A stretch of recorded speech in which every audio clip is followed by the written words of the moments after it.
5 a.m. and we are in trouble, but we don't really care. Tell ourselves there's always too much. So, what do you think of my new background? Getting professional, hey? Nah, just shut up, let me have my joy. Click on my social networks. You wanna click them because you've seen the pillows. They are in the description, mate. Click them. Is this what famous YouTubers do? Huh? Still like the colours. Hello number ones, welcome back to my channel. This is the Metatron speaking. Welcome to my new series, Response Mondays. Yes, I'm gonna pick one Monday every day. One Monday every day? What the heck am I on about? I knew 100 grams of pasta wasn't enough today.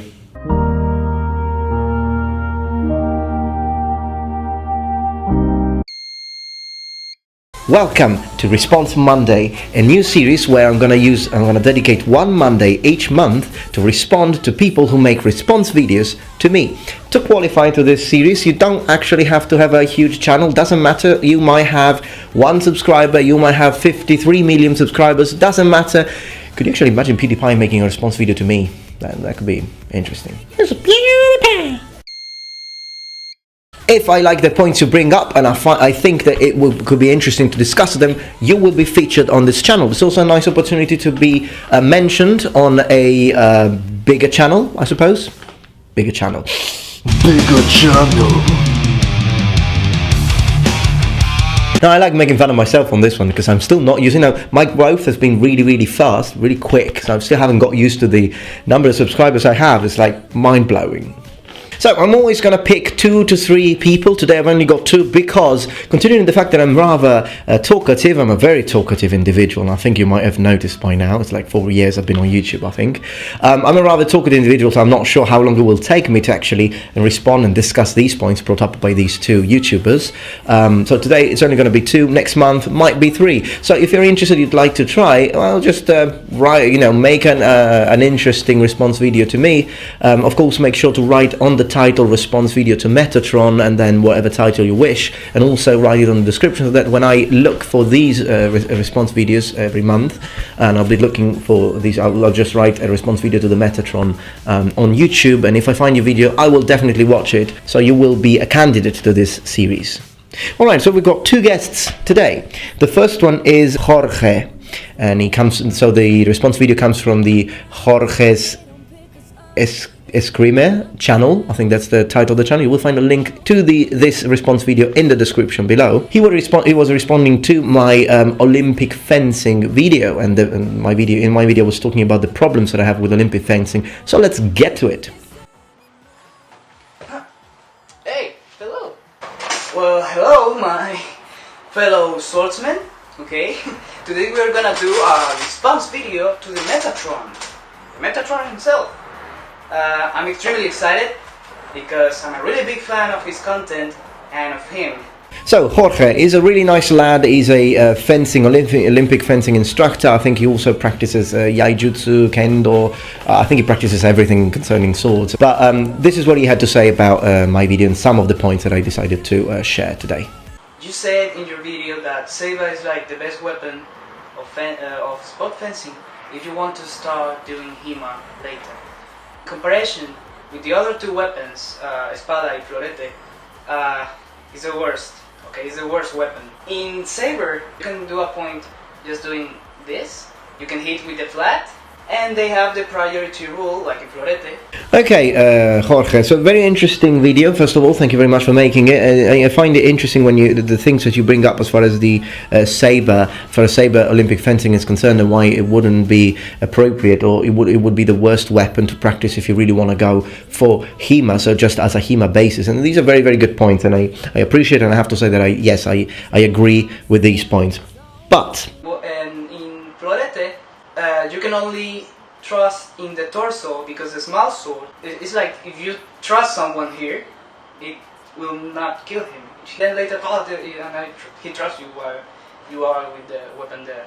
So you bring up very good points about foil and épée or espada, I think in Spanish, spada in Italian without the e. And these are all interesting points. But there's one thing, the part that you say that the reason why in foil you only have the torso as a striking area, and an area as a target, is because with a small sword, which basically is exemplified or represented by the foil, you wouldn't want to thrust the arms, for example, or any other area, because you wouldn't really deal much damage, and then the other person would actually, retaliate and thrust you in the torso and kill you. I don't think that makes much sense, mate, with all due respect, of course, because first of all, even if it's a very thin weapon, if it's gonna kill you by thrusting you on the torso, it's gonna kill you by thrusting you in the head. It means it has enough penetrative power to deal a fatal wound or a really bad wound on your face. So I think that it doesn't really make sense that you can't thrust the head with foil, and if we look at it from this point of view. Secondly, well, even the arms or the hand, for example, yes, if you thrust an opponent in a real duel, okay, we're talking about real duels, as you probably know and as you can teach me, if you thrust an opponent in the hand, particularly the hand where he's using to use his sword, you have won the fight.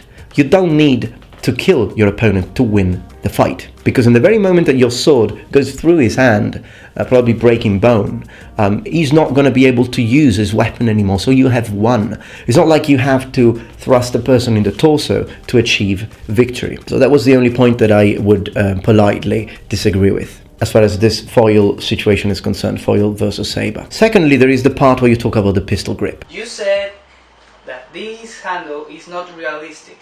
Yeah, it's not realistic. But either this one. And I think the pistol one is even better. It's more like the real one. The rapier or small sword, you hold it like this. Okay, with this finger here. This one, you grab it like this. Imagine that this is the crossguard. Instead of only one finger, is all of them. Why? To have a better grip. The pistol grip. I hate the pistol grip. Let me take my sword.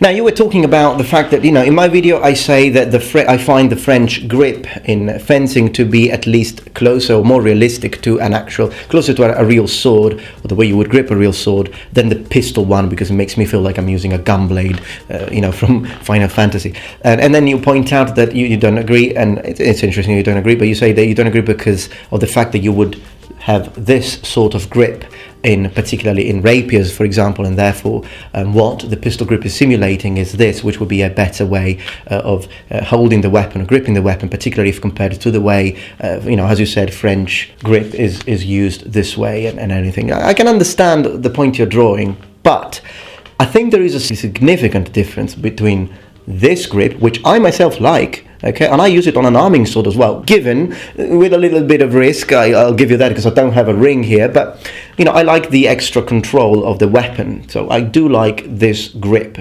But there is a significant difference between this and, as you were showing, this, so going all the way up, that you showed in your video. It still doesn't feel like a real weapon. I would have rather they kept the Italian grip, where you can do this safely and it looks like you're holding a real weapon.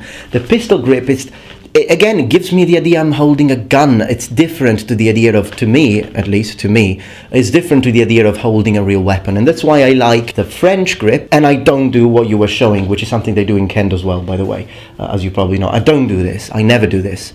I wouldn't. And you say that you will have to, but the fact that you will have to doesn't have to do, it's not a problem of the grip itself. It's a problem of the rules of this sport, because it's a sport which basically forces you to go towards this grip, as you were saying, because you want more reach, regardless of the fact that perhaps you might lose your weapon. You don't, as you were saying, but you wouldn't want to lose your weapon if this was a real duel situation. So again, I think that if they put different rules, like if you lose your weapon, you've lost completely the fight. It's like it doesn't matter whether you score points. Then I don't think people would be doing that anymore. So risking that much. So I think it's a problem with the rules, not a problem with the grip. Might be semantics. I'll give you that. That's my opinion. This is why I think I like using a French grip, even if it sort of gives me a disadvantage over a person who uses a pistol grip. In fact, for example, when talking about video games for a moment, I know that professional gamers prefer, particularly PC gamers, prefer keyboard mouse combo, right? Even when they play, for example, games like Call of Duty. I can understand that, but I still prefer a joystick, a joypad, because at least when I push the trigger, I feel like I'm holding a gun. I'm shooting someone. It's the same concept. I want to have fun when I practice, and I want to think that I'm, just like in a video game, this is like a trigger to me. In fact, it's called trigger. If I move the mouse and click, yeah, I might have a higher chance to win, but I'm not having fun. It doesn't feel like I'm shooting. It feels like a different thing. It feels like, that's the problem, I would argue, in this situation. So this is why I hate pistol grip. I think it's one of the worst invention of mankind. And you know what I'm going to do? One day I'm going to buy a pistol grip foil and I'm going to frame it on the wall so that every morning when I wake up I can be reminded of how much I hate it, and I'm going to scream at it and I'm going to insult it in all the languages I know before having my pasta. What do you think about that? I need professional help. So yeah, in conclusion, Jorge, thank you very much for your time, and I appreciate that you brought up a lot of good points, and I didn't really mention these here because I was mostly talking about the things that I don't agree with, but I do strongly suggest my community, if you're interested in hearing his good points. He's got a lot of nice points, and you will find a link in the description to his video. Alright then, let's move to the second one, the second gentleman for today. His name is, now I think he's in Brazil, so let's see how good I am at butchering Portuguese pronunciation, but I think his name is pronounced Luciano Silva. How did you like I pretended to have a Portuguese intonation, Brazilian intonation. What do you think? No? Alright. Luciano Silva. He did make a good video. He made a response video to my video dedicated to the Kanabo, so the anti-armor weapon used by the samurai in feudal Japan. I thank you for your time. I appreciate your content. So without further ado, let's see what I think about the points you bring up, because I don't agree with with the things you said. Actually, I do still, if I do think when I watch a response video that I was wrong, I will say it, no problem. But in this case, I still stand strong with my points and I will defend them. But I'll tell you what, let's just change location. Let's move to my sofa. Let's go, Luciano. My name is Luciano, and this video is a response to Metatron on his video about Kanabo. And there is only one point of his video that I disagree. He explained that this weapon was made to fight an enemy wearing armor, and this will not be a good weapon to fight someone who is not wearing armor. But let us imagine for a minute, you are facing someone that is not wearing armor, and you probably will be wearing armor and hold a battlefield weapon, in this case the Kanabo. So in this scenario, the person with the Kanabo will be in disadvantage. I really don't believe in this. Someone may be thinking that the Kanabo is a low weapon, but it's not the case. Forgive my English, I don't speak it very much, and I hope you enjoyed the video. See you later. Okay, so basically you don't agree with my what I said about the fact that a person who is using a Kanabo would be in an advantage only if he faces an opponent in full armor. But if you're facing an opponent who's not wearing armor, then you wouldn't really use a Kanabo. You would use another weapon, because otherwise you would be at a disadvantage. And you don't agree with that. You brought up some points. Now, I still think so, Luciano. Can I call you Luciano? It's like the Italian way of pronouncing it. So, Luciano, here I'll tell you why. That's the way I think, because in the example you brought up, you have a person in full samurai armor with a Kanabo against a person without armor using another weapon. Now in that case, I would agree with you. Yes, the person in full armor and the Kanabo would be at an advantage, but the reason why he would have an advantage, and a big advantage at that, is the armor, not the weapon. So it's not really the scenario that I was bringing up. The scenario I was bringing up would be a person with no armor and a Kanabo against a person with no armor and another weapon. Now, in this case, yes, I do still strongly believe that a person wielding a Kanabo would be at a significant disadvantage. Why? Well, let's consider the sort of weapons that a person would have to face. So, you're holding your Kanabo, and by the way, nicely done. You made a good weapon. I mean, I wouldn't be able to do that. So, you know, I'm not good at making things. So, you know, thumbs up to you for being able to make one and showing us also how you did it in the video, which you will find a link in the description below. But the thing is that first of all, you talk about the fact that Kanabo itself is a rather nimble weapon and you move it around in your video. But my question is, how historically accurate is your Kanabo? The weight, okay? I'm talking about like weight, the sort of wood you have used. You should give us a little bit more specifics on that weapon that you have made. I'm not saying it's not historically accurate, I'm just questioning, okay? But secondly, there are many different kinds of Kanabo. You have heavy, really heavy Kanabo, like 5 kilos, even more than 5 kilos. And also because you have to consider that most of the times you would put metal studs on your Kanabo, which would increase the overall weight, of course, to increase its effectiveness against armor, because again, that's why the Kanabo exists, to fight armor. So if you're wielding a Kanabo which is big and is like, you know, heavy, then of course this already answers our question, okay? If a person, true, it's difficult to block or parry, but if a person manages to get out of your attack and retaliate, and he's using a katana or a pole weapon, then yes, I think it would be a big problem, a significant problem. A 5 kilos, 6 kilos weapon against a 1.8, 1.5 kilos weapon, it's a big problem if you are both not wearing armor. I don't think that would be a good choice. But secondly, even if you have a light Kanabo, okay? If you have a light Kanabo, most likely it's going to be a shorter Kanabo. And if it's a shorter Kanabo and a smaller Kanabo, then you're going to have a problem of range. If you're fighting against an opponent wielding a polearm, you are in trouble, because distance and range, an advantage in range is a huge advantage in combat. Let me tell you that. Well, I think you know that because you practice martial arts yourself. But even if you're facing a katana, the katana would still be longer and would have a better reach, particularly if you're talking about one-handed Kanabo. If we're talking about a longer Kanabo, it's gonna be heavier. There is also a matter, it's not just a matter of weight, as you probably know, but it's also a matter of balancement. Where is it balanced? And I doubt that a Kanabo, which is an impact weapon, is going to be balanced at the hilt or at the guard. I think it would have its weight at the end, just like an axe, or just like any sort of blunt weapon used in Europe, such as war hammers, etc. So this does make the weapon less nimble. Any blunt weapon, really, even if you're using a mace against the person using a sword, yes, of course, if you hit him in the head, you're going to kill him, you're going to cause a serious head trauma, and you might bust a rib if you hit him well. But if you don't hit with full force and you don't place a proper attack, and that's the same for the Kanabo, you might hurt him, but you're not going to incapacitate your opponent. With a bladed weapon, it's rather simple to do that.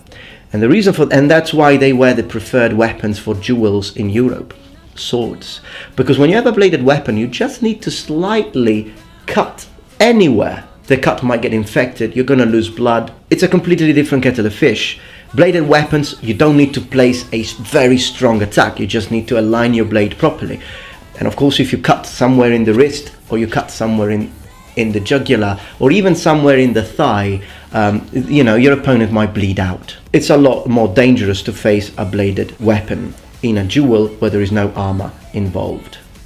Alright then, so these were the points I wanted to bring up. I thank both Jorge and Luciano for having taken the time to make these videos, and it was indeed a pleasure to have this discussion with both of you. I have definitely learned something from you, and I hope you have learned something from me as well.